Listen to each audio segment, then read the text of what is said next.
বাংলাদেশের সর্বশেষ গুরুত্বপূর্ণ আপডেট সংবাদে আপনাকে স্বাগত। শুরুতেই সংবাদ শিরোনাম, পরে বিস্তারিত। শুরুতেই জানিয়ে দিব, হাসিনার পতনের পর ৬০% বাজার হারিয়েছে ভারতের কলকাতা। ছাত্র জনতার আন্দোলনের মুখে দেশ ছেড়ে পালিয়ে ভারতে আশ্রয় নিয়েছেন শেখ হাসিনা। গত ৫ আগস্টেই স্বৈরাচার সরকারের পতনের পর থেকে ভারতে কমে গেছে বাংলাদেশি পর্যটক। এক মাসে যারা কলকাতায় গেছেন তার অধিকাংশই আওয়ামী লীগের নেতাকর্মী। শেখ হাসিনার মতো তারাও নিজেদের রক্ষা করতে দেশটিতে অবস্থান করছেন। সাধারণ পর্যটকরা না যাওয়ার কারণে প্রায় ৬০% কমেছে কলকাতার বেচাকেনা।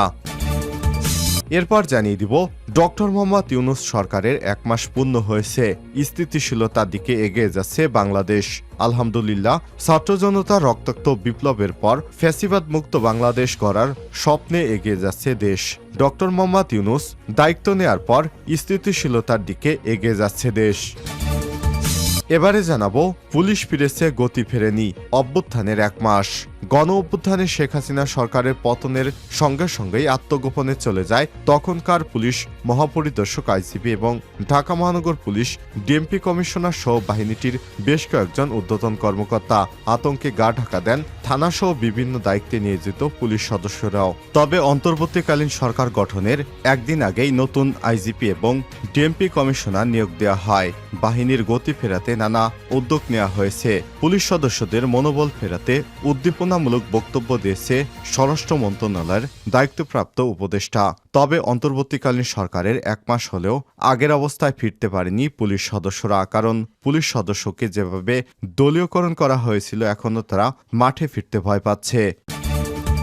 এরপর জানিয়ে দিব, ৬৫ ভরি স্বর্ণ ছিনতাই করে কপাল পুড়ল যুবদল নেতার। চট্টগ্রামের পটিয়ায় ৬৫ ভরি স্বর্ণ ছিনতাইয়ের ঘটনায় যুবদল নেতা মামুনুর রশিদ মামুনকে দল থেকে বহিষ্কার করা হয়েছে।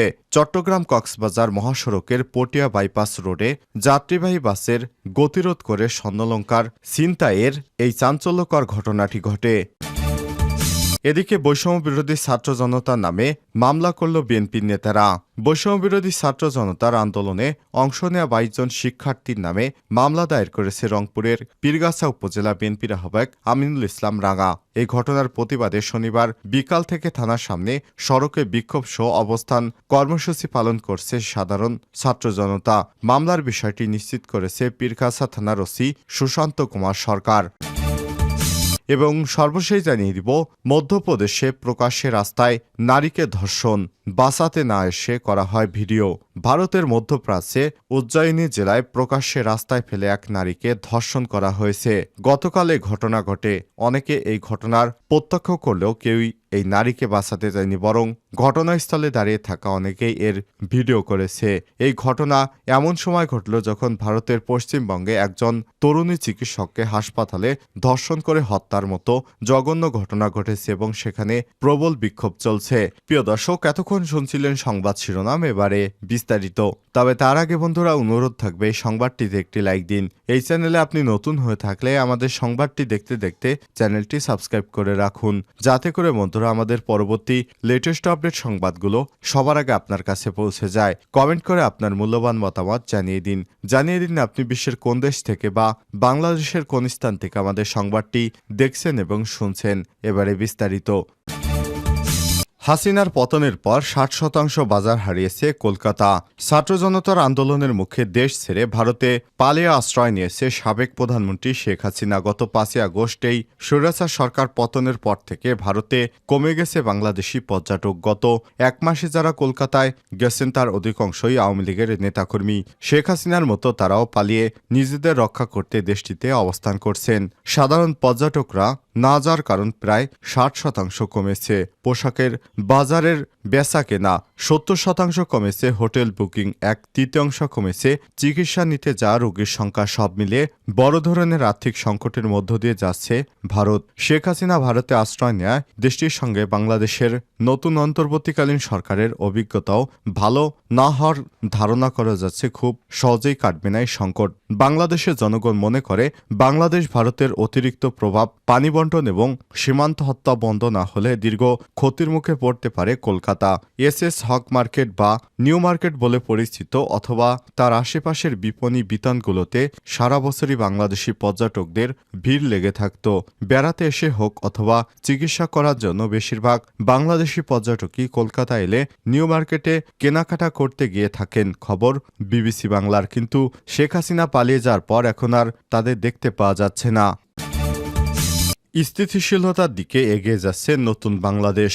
ডক্টর ইউনূসের সরকারের 1 মাস। ছাত্র জনতার রক্তাক্ত বিপ্লব আর হাজারো ছাত্র জনতার জীবনের বিনিময়ে ফ্যাসিবাদী শাসনমুক্ত হয় দেশ।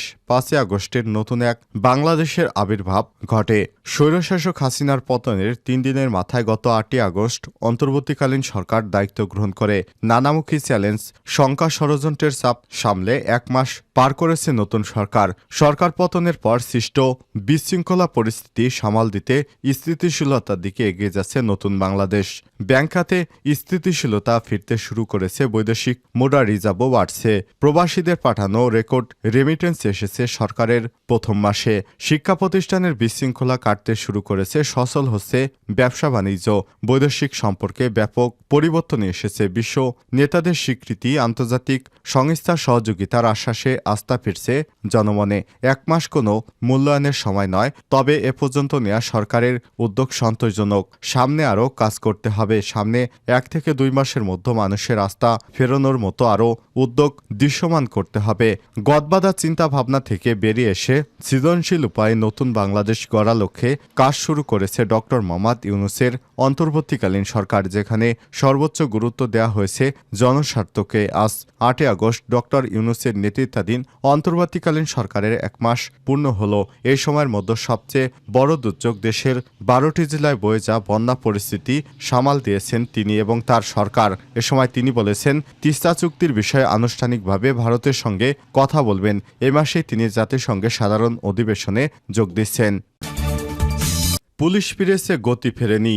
অভ্যুত্থানে শেখ হাসিনা সরকার পালিয়ে যাবার সঙ্গে সঙ্গে আত্মগোপনে চলে যায় তখনকার পুলিশ মহাপরিদর্শক আইজিপি, ঢাকা মহানগর পুলিশ ডিএমপি কমিশনার সহ বাহিনীটির বেশ কয়েকজন ঊর্ধ্বতন কর্মকর্তা। আতঙ্কে গা ঢাকা দেন থানাসহ বিভিন্ন দায়িত্বে নিয়োজিত পুলিশ সদস্যরাও। তবে অন্তর্বর্তীকালীন সরকার গঠনের একদিন আগেই নতুন আইজিপি এবং ডিএমপি কমিশনার নিয়োগ দেওয়া হয়েছে।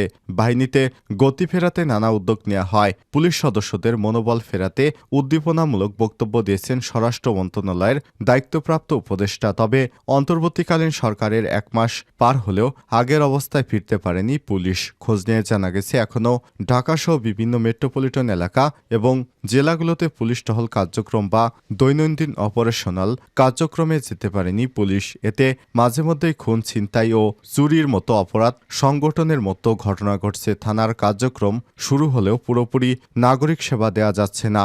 1 মাস ট্রাফিক ব্যবস্থা নিয়ন্ত্রণও পুরোপুরি নেওয়া যায়নি। এতে রাজধানীর ঢাকাসহ দেশের গুরুত্বপূর্ণ নগর ও শহরগুলোর সড়কে গাড়ি বিশৃঙ্খলা সৃষ্টি হয়েছে। কোথাও কোথাও লম্বা যানজট সৃষ্টি হয়েছে, ভোগান্তি হচ্ছে। কিন্তু পুলিশের ট্রাফিক সদস্যরা আইনভঙ্গকারী যান বা চালকের বিরুদ্ধে মামলা বা প্রসিকিউশন দিতে পারছে না। 65 ভরি স্বর্ণ ছিনতাই, কপাল পুড়ল যুবদল নেতার। চট্টগ্রামের পোঠায় 65 ভরি স্বর্ণ ছিনতাইয়ের ঘটনায় যুবদল নেতা মামুনুর রশিদ মামুনকে দল থেকে বহিষ্কার করা হয়েছে। চট্টগ্রাম কক্সবাজার মহাসড়কের পটিয়া বাইপাস রোডে যাত্রীবাহী বাসের গতিরোধ করে স্বর্ণ ছিনতাইয়ের এই চাঞ্চল্যকর ঘটনা ঘটে। সিসিটিভি ফুটেজে বিষয়টি শনাক্ত হওয়ার পর যুবদল নেতা মামুনকে বহিষ্কার করে জাতীয়তাবাদী যুবদলের কেন্দ্রীয় কমিটি শুক্রবার 6 সেপ্টেম্বর রাতে যুবদলের কেন্দ্রীয় দপ্তর সম্পাদক নুরুল ইসলাম সোহেল স্বাক্ষরিত এক বিজ্ঞপ্তিতে এসব তথ্য জানানো হয়েছে।